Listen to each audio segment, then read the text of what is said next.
Good evening.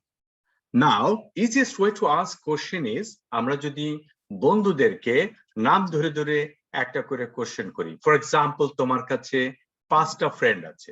Wasi একটা friend. Hello Wasi, what's your father's name? Sarah, where do you live? Okay. Sawad, do you like blue color?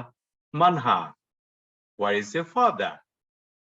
Imran, what's your father? তোমার বাবা কি করেন? এরকম করে আমরা যদি কোশ্চেন গুলো করি তখন কি হবে, আমাদের কোশ্চেন করার অভ্যাস খুব ফ্রি হয়ে যাবে, রাইট? আমরা ইজিলি আমরা কোশ্চেন গুলো করতে পারবো।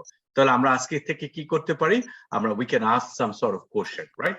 ওকে, আমরা কিভাবে করে কোশ্চেন করতে পারি? কেউ একজন আছে আমাকে দেখাতে পারবে? Ayat, Ayat, could you please show me how to ask question? আমরা ফ্রেন্ডদেরকে কেমন করে কোশ্চেন করি? আয়াত একটু দেখাও তো বাবা। Good, start. Wasi, what's your father's name? Thakua, what's your mother's name? Badia, do you like apple? Raha, do you like jackfruit? Raha, do you like orange juice? Thank you. Sawad, Thank you. This is the way how it is. Okay. Next one would be Sarah. Sarah, are you there? Sarah? Okay, Sarah. Sarah, are you there? Where is Sarah? Okay, good. Yeah, Sarah is here. Sarah, could you please ask some question? Sarah, ask some question, right, for me. hello, Mama. How was your father? Hello. Sawad, do you have any sibling? Hello. Sawad, what class do you study in? Hello, Raha. Do you have any brother? Hello, Safid. What class do you study in? Hello. Izara, do you have any sister? Hello, Thank you very much. Wasi. Thank you. Thank you.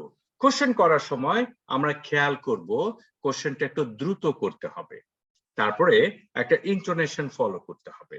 যেমন কোশ্চেনটা সবগুলো শব্দ গুরুত্ব দিয়ে দিয়ে কিন্তু আমরা উচ্চারণ করতে পারবো না। আমরা কি করব, আমরা খুব যেই শব্দগুলো ইম্পর্টেন্ট না সেগুলো হালকা করে উচ্চারণ করব, আর যেটা ইম্পর্টেন্ট সেটাকে জোর দিয়ে উচ্চারণ করব, আর শেষে একটা কোশ্চেন টোন তৈরি করব।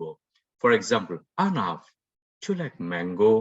এই যে এরকম করে বলবো না, Anaf, do you like mango. এরকম করে যদি প্রশ্ন করি তাহলে কিন্তু প্রশ্নটা হবে না। মানহা আরিবা, তুমি কোথায় থাকো? এই প্রশ্নটাই আমি জিজ্ঞাসা করব, Manha আরিবা, where do you leave? এটা কিন্তু প্রশ্ন হলো না।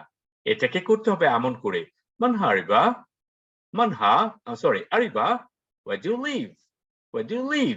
এরকম একটা জোর দিতে হবে এবং প্রশ্নবোধক চিহ্ন থাকতে হবে। তাকওয়া, ডু ইউ লাইক অরেঞ্জ?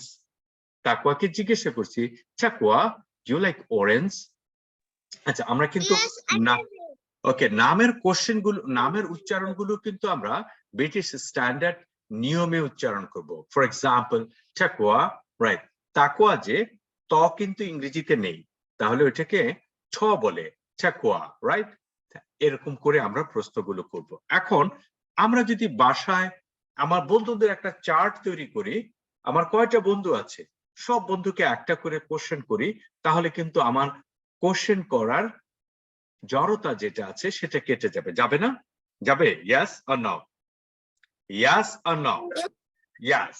ওকে, পারা যাবে? সাওয়াদ পারবে? ইয়েস, পারবে? Yes or no? yes. Yes. Okay, তুমি যদি বলো ইয়েস আমি পারবো তবেই তুমি পারবে, আর যদি বলো দেখি কি হয় তাহলে কিন্তু হবে না, রাইট? ওকে, আমরা তাহলে কে কে পারবে হাত তুলে দেখাও তো। আমরা চাই 20 ফ্রেন্ডসকে আমরা কোশ্চেন করব। কে কে পারবে? Right, good. আমরা 20 জন বন্ধুকে 20 কোশ্চেন্স করব, একজনকে একটা করে কোশ্চেন করব, করে করে আমরা সেটা ভিডিও করে আমরা ভিডিও চ্যালেঞ্জের মধ্যে দিয়ে দেব। কেমন? সবাইকে ধন্যবাদ। Thank you.